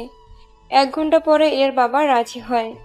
ঠিক আছে, তবে একটা কথা, এই বাড়িতে ইরা কখনো আসতে পারবে না। তোমার যখন এটাই ইচ্ছে তাহলে তাই হবে। আকাশ চলো এখান থেকে। কিন্তু তোমার বাবা মাকে ছাড়া কি থাকতে পারবে? তোমার ভালোবাসা পেলে আমি ঠিকই থাকতে পারবো। ঠিক আছে চলো। ইরাকে নিয়ে বেরিয়ে আসে। এইদিকে আবির আর ঈশান তো খুশি হয়, কেননা ইরাকে যখন এই বাড়িতে আর ঢুকতে দিবে না তখন সম্পত্তির ভাগ তো দিবে না। ওরা এটাই ভেবে নিয়েছে। রাতের বেলায় ইরা আর আকাশ শুয়ে পড়ে। অন্যদিকে আচ্ছা ঈশান, বাবা তুই ইরাকে আর এই বাসায় ঢুকতে দিবি না। কিন্তু এতে তোর এত খুশি হওয়ার কারণ কি? আরে ইরাকে এই বাড়িতে ঢুকতে দিবি না তার মানে ওকে সম্পত্তি দিবি না, সে অনুযায়ী আমরা দুই ভাই মিলে সব সম্পত্তি পাবো। তোর মাথায় এত বুদ্ধি এলো কি করে? সব বুদ্ধি সব সময় কাজে লাগাতে হয়। এভাবে 1 মাস যাওয়ার পরে ইরার বাবার মনে একটু দয়া হয়, সেজন্য উনি আবির আর ঈশানের সাথে কথা বলে। তখন বাকিরাও ছিল, সেজন্য সবাই নিজেদের মতামত জানাতে থাকে। সবার মতামত জানার পরে কিন্তু আব্বু, ইরাকে সম্পত্তি দেওয়ার কি দরকার? ও তোমার আমারই মেয়ে, ওর দিকে তো আমার খেয়াল রাখতেই হবে। ঠিক আছে আব্বু, তুমি যা ভালো মনে করো। এর বাবা নিজেদের কথা বলে চলে যায়। তখন এরা দুই ভাই মিলে অনেক রকম ফন্দি করতে থাকে। কিন্তু সেটা করব কি করে? ইরার চোখে আকাশকে খারাপ বানাতে হবে। কিন্তু কিভাবে? সেটা তুই আমার উপর ছেড়ে দে। ঠিক আছে ভাইয়া। ঈশানের সাথে কথা বলে কিছু একটা ঠিক করে। ততক্ষণে আমরা ইরা আর আকাশের ব্যাপারে দেখে আসি। কয়েকদিন ধরে ইরা লক্ষ্য করছে আকাশ কেমন যেন বদলে গেছে, আগের মতো নেই। ইরা আকাশকে জিজ্ঞেস করে, কিছু কি হয়েছে তোমার? ইদানিং দোকানের অবস্থা অনেক খারাপ যাচ্ছে, এরকম হলে তো সংসার চালাতে কষ্ট হয়ে যাবে। সেটা আমি জানি, কয়েকদিন ধরে লক্ষ্য করছি তোমার নাম্বারে অনেক মেয়ে কল দিয়ে তোমার খোঁজ খবর জিজ্ঞাসা করে। ব্যাপারটা কি বলো তো? আমার নাম্বারে মেয়ের কল? সেটা আমি তোমার কাছে জানতে চেয়েছি। আমি তো জানি না। ঠিক আছে যাও দোকানে। আকাশ আসে দোকানে। এদিকে আবির আর ঈশানের প্ল্যান ভালোই কাজ করতে থাকে। মোটামুটি 2 মাসে এরা আর আকাশের মাঝে অনেক অনেক ঝগড়া হতে থাকে। আকাশ তো সবটা নীলাশাকে জানায়। সবটা শোনার পরে নীলাশা এরাকে বুঝাতে থাকে সবটা, কিন্তু তাও এরা কোনো কিছু বুঝতে চায় না। এভাবে একদিন রাতের বেলায় এরা লক্ষ্য করে আকাশের রুম থেকে একটা মেয়ে বের হয়ে যাচ্ছে। কি ব্যাপার, এই মেয়েটা কে? যাই তোর পেছনে পেছনে দেখি মেয়েটা কে। এরপর মেয়েটার পিছনে পিছনে আসতে থাকে। কয়েক মিনিট দেখার পরে এরার বুঝতে বাকি রইল না যে এটা ওরই বান্ধবী ববি। ও তো ববি, কিন্তু এত রাতে ববি কেন আকাশের বাসায় এলো? যাই তো একবার ববিকে জিজ্ঞাসা করি। ইরা তুই এখানে কেন? তার আগে এটা বল, তুই আমার ঘরে কেন আসলি? তাও আমি যখন ছিলাম না তখনই তোকে আসতে হলো? কথাটা বললে তুই বিশ্বাস করবি তো? আগে বল। ভাইয়া আমাকে বলেছে আমি যেন ওনার সাথে কয়েকটা রাত কাটাই। যদি আমি এমনটা করি উনি আমাকে অনেক টাকা দেবে আর তার সাথে তোকে ছেড়েও দেবে। আমাকে কেন ছেড়ে দিবে? আসলে ভাইয়া অনেক মেয়ে আসক্ত হয়ে গেছে। উনি প্রতি মাসে অনেকগুলো মেয়ের সাথে ডেট করে। তুই বললেই কি আমি বিশ্বাস করে নিব? তাহলে তুই কালকে একবার ভাইয়ার দোকানে এসে দেখে যাস। উনি প্রায় সময় মেয়ে নিয়ে পিছনের দিকে থাকে। কথাগুলো শুনে ইরার মনে আকাশের প্রতি ঘৃণার জন্ম নেয়। রাতে এরা বাসায় ফিরে দেখে আকাশ ঘুমাচ্ছে, সেজন্য তেমন কিছুই আর বলেনি। পরের দিন এরা সত্যি সত্যি দোকানে এসে দেখে দোকানের ভিতরে একটা মেয়ে ছিল। আসলে এরা ছদ্মবেশে এসেছে বলে আকাশ চিনতে পারেননি। সবটা দেখে এরা চলে আসে। এরা যাওয়ার পরে মেয়েটাও বের হয়ে আসে। এখন এই সবের কাহিনী তৈরি করেছে আবির আর ঈশান, আর ওরা দুজনেই এই সবটা কাহিনী সাজাতে থাকে, কেননা ওরা ববিকে জোর করে এই কাজটা করার জন্য বাধ্য করে। সাথে এই মেয়েটাকে টাকা দিয়ে আকাশের দোকানের ভিতরে ঢুকায়, তাও কিছু ছলনার আশ্রয় নিয়ে। কিন্তু এই সব কিছু আকাশ নিজেও জানে না। এইদিকে এরা আকাশকে বলেছিল ওর জন্য শাড়ি আনতে, কিন্তু 2 দিন পরেও আকাশ এরার জন্য শাড়ি আনতে পারেনি। সেজন্য দিনের বেলায় ওদের মধ্যে ঝগড়া হয়, আর এই ঝগড়া আপনারা প্রথম পর্বের মধ্যে শুনেছেন।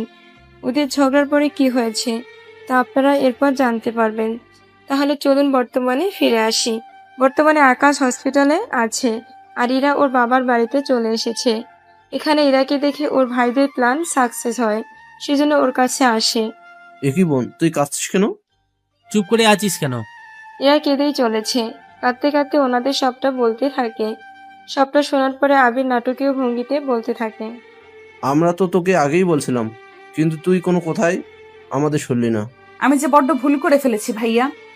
কিন্তু তুই এখন আর কোনো লাভ হবে না। একটা কাজ কর, তুই আকাশকে ডিভোর্স দিয়ে আমার শালাকে তুই বিয়ে কর। তো শালাকে কেন? আমার শালা কি দোষ করলো? তোর শালা তো এমনিতেই পড়াশোনা করেনি, তার উপরও দেখতে কালো। সেখানে আমার শালা পড়াশোনা জানে, দেখতেও ভালো। ভাইয়া, আমার ভাইকে এভাবে অপমান করাটা কি ঠিক হচ্ছে? আরে আমি তো শুধু সত্যি কথাটাই বলছি। তাছাড়া তোমার ভাইয়ের সম্পর্কে তুমি ভালো জানো। এখন ইরা, তুই ভেবে দেখ তুই কাকে বিয়ে করবি। আমাকে তোমরা কিছুদিন সময় দাও। এখন দেখলি তো আমাদের কথা না শুনে ওই ছেলেকে বিয়ে করার কি ফল হলো। তুমি আমার মেয়েটাকে এভাবে বকো না তো। এমনিতে ওর মনের অবস্থা ভালো না, তার উপর তোমরা ওর সাথে আরো বেশি ঝামেলা শুরু করে দিয়েছো। আব্বু, এখানে ঝামেলার কিছুই নেই। আমি আকাশকে ডিভোর্স দিব, তোমরা ডিভোর্সের ব্যবস্থা করো। আচ্ছা, তোদের বিয়েতে কত টাকা কাবিন হয়েছে এসব তো কিছুই বললি না আমাদের। আমাদের বিয়েতে মাত্র 1 লক্ষ টাকা কাবিন হয়েছে। কি এত কম টাকায় কেন কাবিন করতে গেলি? আমি কি জানতাম নাকি ও যে আমার সাথে এরকমটা করবে? তুই কোনো চিন্তা করিস না, আমি সবটা দেখে নেব। কাল উকিলের সাথে কথা বলে নেব। এইদিকে 2 দিন পরে আকাশ কোনো মতে সুস্থ হয়ে ইরাকে নেওয়ার জন্য ওর বাড়িতে আসে, কিন্তু বাড়ির কেউ আকাশের সাথে ভালো ব্যবহার করেনি। তাছাড়া করবে কিভাবে? ওরা তো চায় আকাশ ইরার জীবনে না আসে। অনেক অপমান করে ইরা আকাশকে ওই বাসা থেকে বের করে দেয়। আকাশ বাসায় এসে নীলাশাকে কল দিয়ে সবটা বলতে থাকে। সবটা শুনে নীলাশা বলে, তুই কোনো চিন্তা করিস না, আমি আজকেই রওনা দিব। একটু তাড়াতাড়ি আসিস, ইরা হয়তো কালকে ডিভোর্স পেপার আমাকে পাঠিয়ে দিবে। তুই চিন্তা করিস না, আমি সবটা দেখে নিব। নীলাশার সাথে কথা শেষ করে আকাশ সকালে ইরার হাতে ওর ভাই ডিভোর্স পেপার দিয়ে বলে, এই নে, এখানে সাইন করে দে। এরপর আকাশের থেকে কিভাবে সাইন নিতে হয় সেটা আমরা খুব ভালো করে জানি। ঠিক আছে ভাইয়া। পেপারটা হাতে দিয়ে ইরা সাইন করে দেয়। তারপর কাগজটা আবিরের হাতে দিলে আবির কাগজটা নিয়ে চলে যায়। ওই দিন নীলাশা বিকালের দিকে গ্রামে এসে ইরাকে বোঝাতে থাকে, দেখ, তুই যাই আমাকে বলিস না কেন, আমি কিন্তু কোনোভাবেই আকাশের সাথে সংসার আর করবো না। তোর কি মনে হয় আকাশকে ছেড়ে তুই ভালো থাকতে পারবি? আকাশের পরিবারে এত অভাব থাকার পরেও আমি ওর সাথে সংসার করেছি, কিন্তু কি পেলাম আমি? ধোকা ছাড়া কিছুই দিল না। আকাশ আমাকে কিন্তু সবটাই বলেছে। আমার মনে হয় এখানে তোর চোখে দেখার মধ্যেও ভুল থাকতে পারে। কোনো ভুল নেই, আমি যাই দেখেছি সবটা নিজের চোখে দেখেছি। আচ্ছা, তোর কথা মতো তুই ববিকে আকাশের ঘর থেকে বের হতে দেখেছিস, তাই তো? দেখেছি। পরে আমি ববির ঘরে এসে ওকে জিজ্ঞেস করাতে ও আমাকে সবটা বলে। আচ্ছা, আকাশ যদি ববির সাথে এরকমটা করেও থাকে, ববি তোকে এতদিন কেন বলেনি কথাগুলো? সেসব তো আমি জানি না। আচ্ছা, আকাশের দোকানে যে মেয়েরা ভিতরে এসে বসে, এই কথাটা তোকে ববি বলেছে, কিন্তু ববি কি করে জানে সবটা? এত কিছু কি ভাবার সময় আছে আমার? হীরা, তুই এখনো বুঝতে পারলি না, তোকে সবাই ফাঁসানোর জন্য এরকম করেছে। আমাকে ফাঁসিয়ে কার কি লাভ হবে শুনি? আচ্ছা, তুই কি ডিভোর্স পেপারে সাইন করে দিয়েছিস? হ্যাঁ, ওই কাগজটা নিয়ে ভাইয়া আকাশের বাড়িতে গেছে ওর সাইন নেওয়ার জন্য। তুই সত্যি মিথ্যা যাচাই না করে কাজটা কিন্তু ঠিক করলি না। আচ্ছা যাই হোক, আমি আকাশের বাড়িতে যাচ্ছি, ওর সাথে কথা বলে দেখি। আমি চাই না কিছু ভুল বোঝাবুঝির জন্য তোদের দুজনের জীবনটা এভাবে নষ্ট হয়ে যাক। অন্যদিকে নীলাশা আকাশের বাড়িতে আসে, তখন দেখে ওখানে আবির আর ঈশান বসে আছে আকাশের পাশেই। সেজন্য নীলাশা বাহিরে দাঁড়িয়ে ওদের কথা শুনতে থাকে। দেখ, আমার বোন তোর সাথে সংসার করতে চায় না, সেজন্য ভালো বলছি, এখানে সাইন করে দে। আমার জীবন থাকতে আমি সাইন করব না। তাহলে তোকে মেরে ফেলতে হবে। কোনটা করা যাবে না। কেন ভাইয়া? ওকে মারলে তো ইরা বিধবা হয়ে যাবে, তখন তো আমাদের 2 মাসের মতো অপেক্ষা করতে হবে। ওকে নতুন করে বিয়ে দেওয়ার জন্য যদি ওর সাইন নিতে পারি, তাহলে 4-5 দিনের মধ্যে আমার শালার সাথে ইরার বিয়ে দিয়ে ইরার নামে যত সম্পত্তি হবে সব আমরা 2 ভাই ভাগ করে নেব। আপনারা মানুষ নাকি জানোয়ার? আমরা সম্পত্তির জন্য যদি নিজের বোনের সংসার ভাঙতে পারি, তাহলে ভেবে দেখো সেখানে তোর কি অবস্থা করতে পারি। প্লিজ আমার আর ইরার সুখের সংসারটা এভাবে ভাঙবেন না। তোকে এই কাগজে এখন সাইন করতে হবে, নয়তো আমি তোকে এখনই মেরে হসপিটালে আবার পাঠিয়ে দেবো। বললাম তো আমি সাইন করব না। আকাশ সাইন করতে চায় না, সেজন্য আবির আর ঈশান মিলে আকাশকে মারতে থাকে। কিছুক্ষণ মেরে কিছু লোক দিয়ে আকাশকে হসপিটালে পাঠিয়ে দেয়। তখন বুদ্ধি করে অন্য একটা লোককে দিয়ে ডিভোর্স পেপারে সাইন করিয়ে নেয়। এতক্ষণ এখানে যা যা হচ্ছিল নীলাশা সবটা ওর মোবাইল রেকর্ড করে নেয়। একটু পরে ইরার ভাইয়েরা যাওয়ার পরে নীলাশা ও চলে আসে হসপিটালে আকাশকে দেখার জন্য। অন্যদিকে আবির ইরার হাতে ডিভোর্স পেপার দেয়। দেখ বোন, আজ শেষ হয়ে গেছে, তুই কোনো চিন্তা করিস না, 2 দিনের মধ্যে তোর বিয়ে দেবো, তুই আরামেই থাকবি। কিন্তু এত তাড়াতাড়ি করার কি আছে? যদি লেট করি তখন আবার সমস্যা হবে। তাছাড়া ইরা একা একা এখন সময় কাটাবে কি করে? সেজন্য ওকে বিয়ে দিলে সুখী শান্তিতে সংসার তো করতেই পারবে। ইরা, তুই কি বলছিস? আব্বু, তোমরা যা ভালো মনে করো, আমি এই নিয়ে কথা বলতে চাই না। আবির, ঈশান, তোরা যা ভালো বুঝিস তাই কর। তাহলে আব্বু, হাতির ভাইয়ের সাথে ইরার বিয়ে দিলে কেমন হয়? তাহলে ইরা আমাদের কাছাকাছি থাকতে পারবে। তাছাড়া সাথীর ভাই তো ঘরেরই ছেলে।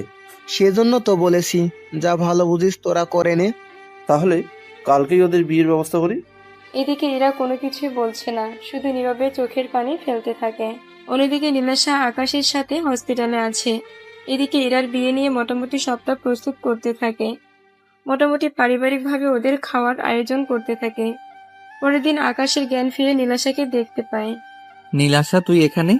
আমি তোর জন্য থেকে গেলাম, এখন চল আমার সাথে। কোথায় যাব? আমার সাথে আয়, তাহলে বুঝতে পারবি। নীলাশার সাথে আকাশ ইরাদের বাড়িতে আসে, কিন্তু বাড়িতে লোক ছিল কম।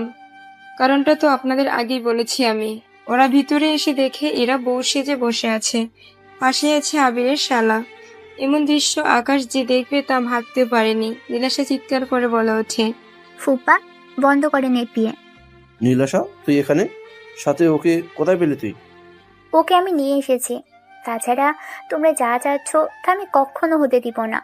নীলাশা, তুমি কি বলতে চাইছো? আমি তো কিছুই বুঝতে পারছি না। ফুপা, আগে এই বিয়ে বন্ধ করেন, আমি আপনাকে সবটা বলছি। নীলাশা, তুমি কিন্তু বেশি বাড়াবাড়ি করছো। নীলাশা কোনো বাড়াবাড়ি করছে না। আমার বউকে আমি নিতে এসেছি, এখানে আমাকে কেউ আটকে রাখতে পারবে না। ওই দিন মার খেয়েও তোর শিক্ষা হয়নি, সেজন্য আজকে আবার চলে এসেছিস তুই।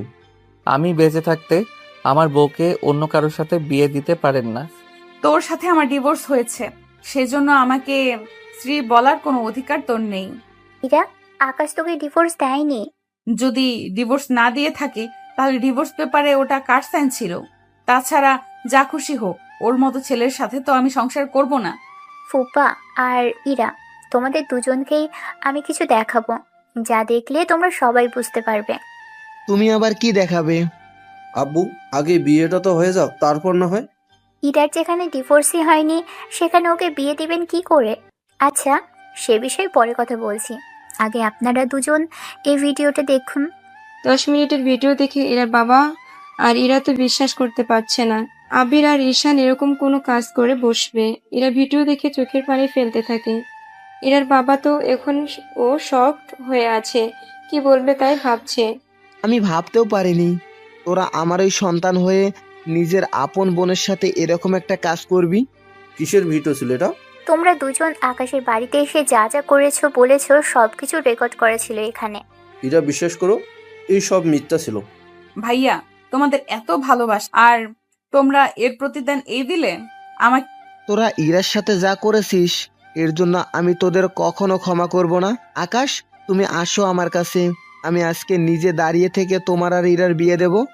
আমাদের তো বিয়ে হয়েছে, তাহলে নতুন করে আবার কেন? আমি তো তোমাদের বিয়েটা আর দেখতে পারিনি, সেজন্য নিজের চোখে তা দেখতে চাই। আমাকে বিয়ে করতে ইরার কোনো আপত্তি নেই তো? আমাকে এসব বলে আর লজ্জা দিও না, আমি যে অনেক বড় ভুল করেছি, তুমি আমাকে ক্ষমা করে দাও আকাশ। তাহলে দেখলে তো, সম্পত্তি আর টাকার লোভে নিজের আপন ভাইয়েরাও বোনের ক্ষতি করতে একবারও চিন্তা করে না। কাজী সাহেব, ওদের দুজনের আবার বিয়ে পড়ান। কাজী ওদের বিয়ে পড়িয়ে চলে যায়। কাজী চলে যাওয়ার পরে এরার আব্বু বলে, আকাশ, তুমি আমার মেয়েকে মাফ করে দিও, ও একটু বেশি জেদি, সেজন্য জেদের বসে অনেক ডিসিশন নিয়ে বসে। জেদি তো হবেই, চেয়ারম্যানের মেয়ে বলে কথা। কথাটা শুনে এরা আর ওর বাবা হেসে ওঠে। আর এখানেই শেষ হয় গল্পের সমাপ্তি।